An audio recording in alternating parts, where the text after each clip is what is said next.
IB Teacher IB Talk. Teacher IB Talk. Teacher Talk. Teachers have an obligation to know a little bit about cognition and to know a little bit or more than a little bit about how we actually learn and how the brain actually works. So Rachel, what's going to be our objective for this interview? So since we have a psychology and TOK teacher with us today, I am interested in picking her brain and hearing her experiences within those classes, but also how possibly we can use psychology and TOK in our courses as well. Hello and welcome to IB Teacher Talk. Today we are very lucky to have Rebecca Stein with us. My name is Dan Lambert and I'm still fantastic. And I'm Rachael Smith. I think I'm pretty fantastic too. Hi, Rebecca. Thanks for being with us today. Thanks for having me. Today we're going to find out a few things about, hopefully, Rebecca Stein. I'm also going to find out a little bit about psychology and TOK and perhaps something about the color purple. Purple is a great color, don't you think, Rebecca? Absolutely. It's the best color. First of all, I would like your definition of TOK, because we've debated this previously on episodes. What is TOK? What kind of class? How would you describe it for our listeners if they're not really sure? TOK is a class that says the world is a complex place. Let's try and break it down into pieces so we can understand who we are as we go through it. They've changed the whole course for TOK, is that I'm correct? so excited. Yes, they have. That's interesting because Rachel was just telling me how much she hates it. Oh, I didn't say hate. Dislikes with a passion. I fear that if we move away from explicitly teaching the ways of knowing, I understand that it's going to be more organically intertwined in our exploration of the areas of knowledge, but we're still going to have to be explicit with the ways of knowing when we teach so that they can identify those things. And I fear if we do not explicitly say these are ways of knowing, which would be the old curriculum, kids won't be able to articulate that in their assessments. I think that fear makes a lot of sense, but I also think, and I don't know if you've read the guide, I've been writing the new TOK course that we're going to teach at our current school this past summer with somebody who is leaving us, which is tragic. But we've been writing it, which was something that we'd been told we could do and something that we've been asked by the DP coordinator to do as well. So we've been going through it, and the ways of knowing are there. And it's not, these are the ways of knowing, it's when we know something in history, we might consider looking through these different lenses. And that's the way that we've approached it. So the ideas are absolutely there. And the KQs that have been written into the course are the ones that were the knowledge questions, are the ones that we're framing the course based on for the most part. And the ways of knowing are explicit. They just aren't called the ways of knowing. So I don't think you need to worry about that. But the terms are still used. I would argue that TOK is perhaps one of the subjects that relies most heavily on being taught well. Yeah, I would absolutely agree with that. And having spoken to students, and that's very much what comes through. I've taught TOK, and I think I perhaps didn't teach it very well. So I feel like I'd love to improve. Apologies to ex-students that might have been in my class. But what advice might you give to somebody who's starting to teach TOK in terms of what can they do to make this engaging or do this well? I think it's really important in TOK, if you have the luxury of having other people with you who are doing it, to work with those people, because TOK, we might know, for example, that TOK has worked really well in a certain context because of a certain reason or because of a way that the school has framed it. And it's really important to go along with what those people are doing, if they've known that and if they've been there for a while. So I think that's really important. The other thing that I think is important is keeping a focus on what the course is and not necessarily what else might be interesting.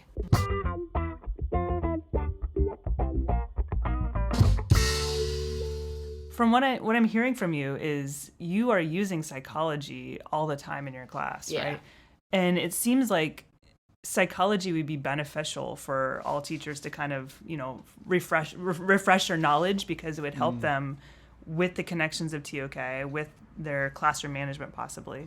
I think you're right, and thank you for recognizing that and for saying that. I also think that teachers have an obligation to know a little bit about cognition and to know a little bit or more than a little bit about how we actually learn and how the brain actually works, because we do things that are antithetical to what we're actually aiming for, and we know it.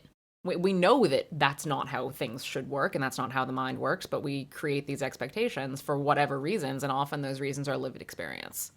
So sometimes it's, well, I had to memorize these 30 vocabulary words, so I don't know why these kids can't do it either, even though we know that's not how the mind works. Even though we know it was so boring when I did it. You have given us a lot of great advice where we could take your ideas and possibly apply them to our classroom already. I see connections to psychology and TOK already for my Lang and Lit classroom. But I'm wondering, do you have any advice that other teachers maybe would not agree with? Yes. I think a place to start there would just be simply what we've talked about before, and clearly we agree, which is that an understanding of how we learn is important. And so I can think of a few things, and one way to consider that is that a lot of teachers have this conception of their job as giving information to students, whereas your job as a teacher is actually helping students learn better. And we know from our own life experience, and somehow a lot of people seem to forget this when they're working with young people, there's a lot we don't remember. And so therefore, just providing content isn't what we're supposed to be doing, but helping students actually learn is what we're supposed to be doing. And so part of that, I think, is an understanding of cognition. But another thing that I think is related and really significant is how to actually plan time in a classroom. I've been in schools that have transitioned from a 40-minute day to a 50-minute day to a 60-minute day. And there was all this confusion about, well, how do I use that time? How do I use that time? Oh, I can do this reading and just spend 5 minutes longer on it. But it has to be really intentional. What is your time for? Why are you doing whatever you're doing? Not just this will take X number of minutes. And so something that I think about is, I know that a student has 100 hours with me in a year. What do I want them to know when they come out of that 100 hours in order to be a better person? And if they never sit through this class again, what do I want them to walk away understanding? And framing everything you do like that creates intention that just thinking, okay, I have to fill 60 minutes will never come close to. And so I think some teachers might be a little bit resistant there because it's a lot of work. There are definitely people who think, oh, I know my subject, I've taught it this way for this amount of time, I can just go in and do that. And I don't think that's the way that it is at all. So my advice for teachers would be take the responsibility of helping young people learn and do that. That is your job. Please just do your job. Can you know too much about your students as a teacher? I wonder if the danger there is in going away from the requirements of your course, because the course does have a set of requirements. And you might know, for example, that all of your students hate this particular type of math. And I'm going to pick on math because I don't understand it. But you might... Nobody does. There we go. Actually, when I was in grade 11, I was taking pre-calculus, and I knew my math teacher outside of school, and when we got into imaginary numbers, I just said to her, I'm not doing this. These things aren't real. I'm not going to imagine something I don't understand. Amen. And she said to me, you're babysitting my daughter Saturday night? And I said, yes, because that's something that I normally did. And she said, then you're going to learn imaginary numbers. Aww. And I knew them for the test. I was about to say, could you now describe to all the listeners how imaginary numbers work in detail? No. No, I can't. But no, to go to Rachel's question, I think if you know too much about your students, let's say, and you know that they tend to do better on this type of assessment versus this type of assessment, you might want to just give them the opportunity to perform interpretive dance, right? If you know that that's what they're good at and that's how they can show you what they know. But if at the end of the day that moves you far away from the requirements of your course and you don't do what the course itself requires, then that onus is on you and that responsibility is on you. So can you say, it's my fault that my students perform poorly? Yeah, you can, because all they did was interpretive dance. Just for the record, IB Teacher Talk has nothing against interpretive dance. I think I would get a 7 on interpretive dance. I would also. Yeah, I'm still a dancer, and I've danced for my whole life, Oh, so that's, wow. I guess, another not resume thing. Oh, we can't even see that on a podcast. No, you'll just have to imagine it. Oh, that's... Look at her Ways go. of knowing. Ways of knowing, that's right. Wow, it's imagination. If you were to have a superpower, what superpower would you have? A teaching superpower. I want to be able to read minds.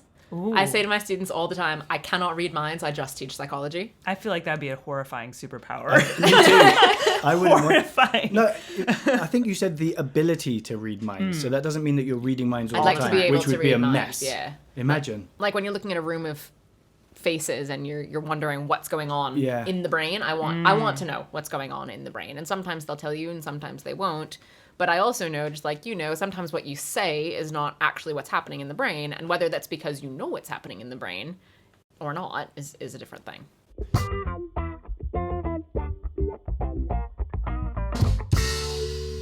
Online teaching is very important for our job. Tell me something good about online teaching. I actually wrote a blog post called 4 Things I Don't Hate About Online Schooling.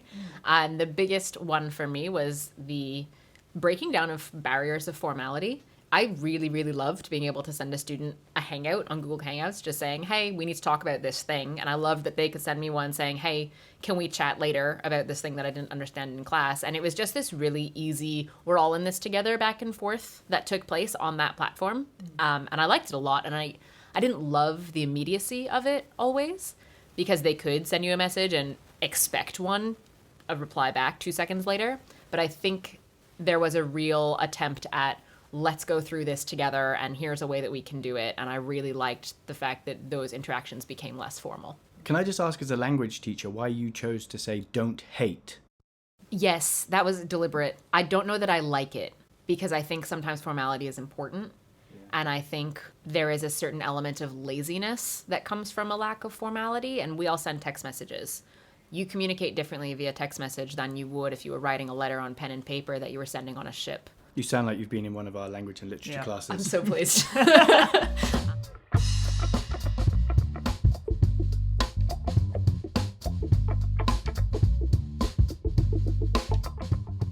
Do you have a student, what we like to call a student X success story? Yeah. Can we hear it? Okay. Sure. Yeah, so I can think of one student in particular who really surprised me. We had his grade 10 year together, and he came with a sheet of notes a mile long, and this student can't do this, and this student can't do this, and this student can't do this, and this. Just sort of how people get when they're doing pass-on sheets at the end of the year, and it's the last task, and some people are just really negative about those things. And most of the issues that this student had, I think we can boil down into impulse control. And so in that sense, he was a little bit immature for grade 10. Fine. But that doesn't mean he didn't have a good head on his shoulders. And that didn't mean he didn't want to learn. And that didn't mean that he shouldn't be given the same opportunities as other people. So I sat with him and I talked with him and I worked with him. And I learned that if you just sit next to him and go through what he's writing, for example, line by line by line by line, he will write, and he will write well. And so it was that. And it was learning what would help this student, learning how to get him on my side. He could be really, really frank, and he was really quite intelligent, but you wouldn't have seen that if all you were looking at was the fact that he was literally constantly poking the person next to him. And the way to get around that was as simple as, okay, student X, because you can't stop poking the person next to you, I think the best thing for you to do will be to sit over here by yourself where all you can poke is the air. How do you feel about that? And he looked at me and he said, yeah, we can give that a try. Just very, I understand what the problem is. I understand that I can't stop poking this person. I'll go sit over here now. And that was sort of the pattern that we established. And by the end of the year, he was able to sit and regulate himself. And it's something really simple. Just, can you sit here and write your own paragraph without constantly needing approval from somebody else? But you can, because you know that somebody's got your back, because you know that they're not looking for you to screw up, because you know that if you just need to stand up, stretch, and stare out the window for 30 seconds, that's okay. Because in the world we live in as adults, if you need to take a stretch break, you can. And nobody questions you on that. And I don't see why it has to be any different for anybody else. So with this particular child, he could have been a huge problem, but looking only at the huge problem would have taken away from the human that you were actually working with. We've talked in the past quite extensively about all the teaching that we do outside of content delivery. And this sounds like another fantastic example of the things that we're trying to achieve or trying to learn how to do as teachers. And I think that's a fantastic story we can all learn from, even you, Rachel. Actually, I was just thinking, when you were mentioning your story, you said that you acknowledged what he was doing, and there's just things that you do sometimes that I think work really well in sports casting, is what I call one of them. Okay. Sometimes kids don't acknowledge, they don't understand what they're doing, and just saying, I see that you're doing this, and then offering maybe a solution. This is not appropriate, like that expectation. Yep. And then offering them a solution. But I think some kids don't realize that they're doing some of those things sometimes. I think you're absolutely right. And I think that goes back to what we were saying about thinking at the beginning of our conversation here, which is that we don't realize how we think. Our brain does a lot of things, and it does it really quickly, and we don't have a grasp on all of that. Yeah.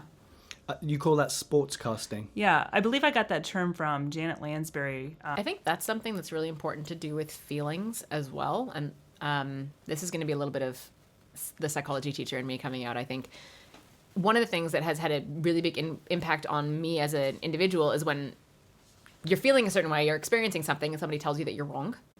And so just something like, I can see that you are frustrated right now. Let's try and work out what is frustrating you. And acknowledging that there is an emotional response taking place that might be contributing to a behavior is something that has made an impact on me as a human, and I think I bring that into my classroom as well. It feels that's the sort of thing that teachers could also do to themselves. Yeah, in terms of, I could say, I can realize I'm getting frustrated with these students right now. Perhaps I should start to think why I'm getting so frustrated about this. And there's a really phenomenal book that I was exposed to a long time ago, but I read in a hostel in Switzerland over winter break, called The 5 Dimensions of Engaged Teaching.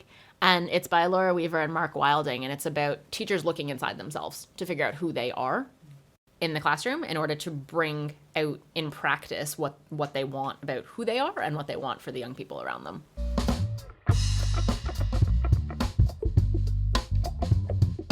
TOK? TOK. Theory of knowledge. So you have told us a lot about TOK, and at the end of our show, we like to get a TOK question that either we can ask you or you can ask us. Do you have anything that you'd like to ask us to put us on the spot? Yes. Is that the wrong answer? No, that's fine. Thank you. As a psychology teacher, I know how I incorporate TOK into my psychology classes. How is TOK incorporated into your teaching? One of the most interesting elements of TOK I find in my literature course that I teach is the element of truth from fiction. So how do we glean truth from something which is essentially a lie? There is a work called The Things They Carried by Tim O'Brien, and he does a fantastic job of differentiating between what he describes as story truth and happening truth.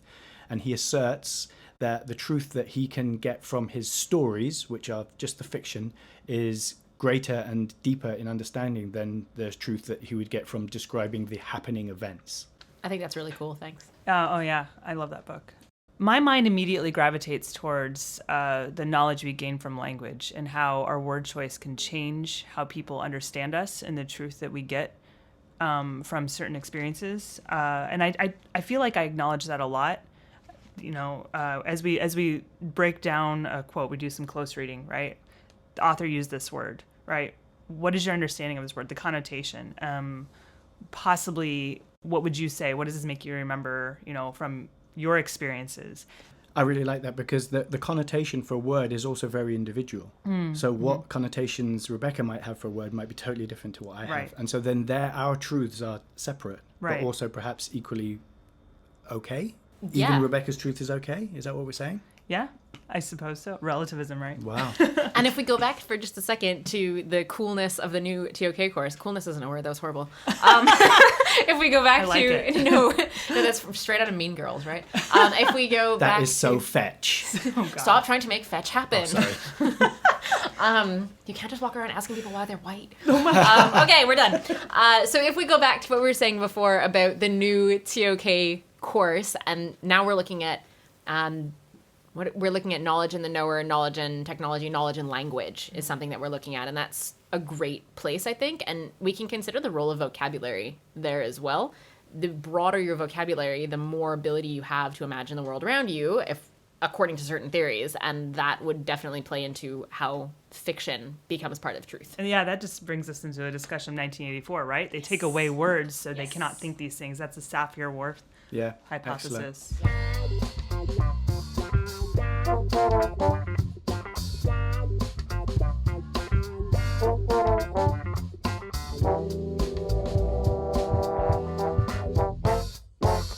Book reviews. Book reviews. Do you have any books that you would like to introduce our listeners to? I think if I'm going to pick a work of fiction that is one of those things that I could not have been in that headspace without a book like that, is 1Q84 by Haruki Murakami. And I read a lot of Murakami, but I think that might have been the first one. It was just this total experience of this world can't exist, and yet it makes perfect, beautiful sense. And it exists right here in these pages. And that was just going on that journey was a phenomenal experience. And that's something you get out of literature that you don't get in other places. Indeed. Thank you so much, Rebecca, for joining us today on IB Teacher Talk. It's been a pleasure. I think we've learned a huge amount. Thank you, Rachel and Dan. Thanks so much for having me. Thank you.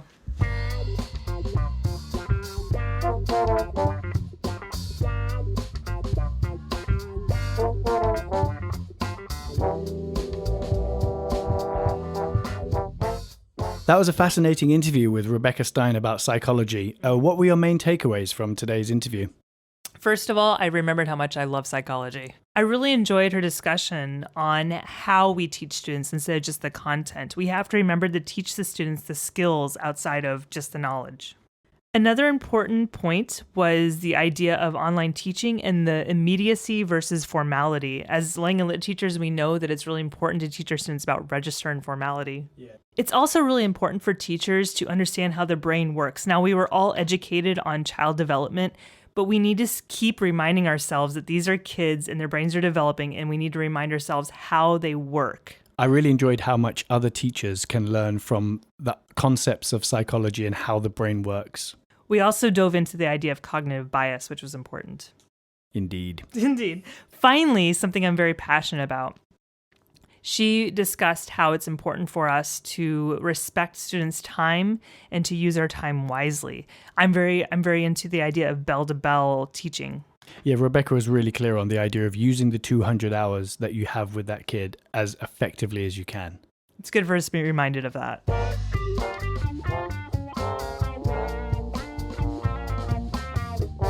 Student Voices. Hello, Jenna. Thank you so much for joining us today. Thank you for having me, Mr. Lambert. You're welcome. I just want to ask you a very important question first. What was your favorite subject? Okay, my favorite subject with my favorite teacher was English, but the subject that I liked studying the most for was sports science. So English was your favorite? Yeah, pretty much. Good. That's not a forced answer.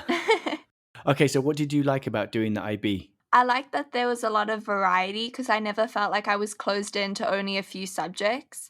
And I enjoyed having the opportunity to do IAs. Sorry, what's an IA? And IAs are internal assessments, basically big projects that you do for each class. And each class varies in what the project is. It could be a presentation, an essay, or a research project. Okay, so that sounds pretty cool. So you preferred doing the project-based assessments? Yes, as I felt like I had more time to think about it, and I thought it was a great opportunity to show my knowledge of the course, as tests for me feel really structured and I don't feel like you really have a lot of freedom in what you are going to be presenting. Were there things about the IB that you didn't like? I personally didn't like the theory of knowledge, just because I felt like it was really unstructured, and that wasn't like a result of like my teacher. She was really helpful. I just think the course in general is very like open-ended and you can kind of take it anywhere, which just really confused me and it made me did not like enjoy the class. Did you struggle with the idea of questions having no answers, or was it just the way that it was organized? Yeah, because for me, it felt like, oh, I was trying my best and I was writing the essays, but then still I wouldn't get like good grades. And so I'm like, but if there's no answer to it, why do I get a bad grade? I don't know. I just felt like the grading and the structure, and it's kind of really subjective. So I didn't really like it. Can you tell me about one moment of inspiration from a teacher?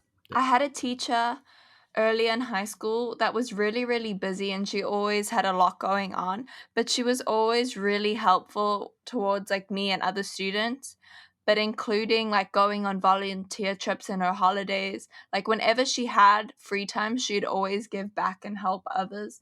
And I think it was just such a great thing to see, especially when I was younger, because it's like no matter how busy you are, you can always give back to other people. And this is like outside of academics. So she was just really interested in caring for people and helping people. Wow, that's wonderful. So that's something that you learned kind of outside of the classroom stuff. Yeah, I think teachers have a big role in like also having good, I guess, hobbies and good actions outside the classroom, because I think students really look up to teachers as one of the big role models that we have growing up. So I think if you see a teacher doing good things outside of like their academic profession, it's just really nice to see. What's the funniest thing that you remember from your classroom days? I had a teacher that would always give us nicknames or make puns with our names when taking like the roll call. And I always just thought it was like the best way to start class, because sometimes you're so stressed, especially in the middle of the day and during mock season, that everyone's mood is kind of all over the place. But just to start off with a good laugh and a smile, I think really eases the tension and makes the students like want to be in that class. How can you tell when a teacher is a good teacher? If they're excited to be in their class and they really care about their students and want the best for students, like if they constantly check in and ask, oh, do you need help on XYZ? I think it just shows the students that, oh, they really enjoy the subject and they really enjoy being our teachers. Sure. Okay. Thank you so much for joining us. I really appreciate that, Jenna, and best of luck in your future. Thank you for having me, Mr. Lambert. Bye-bye. Bye.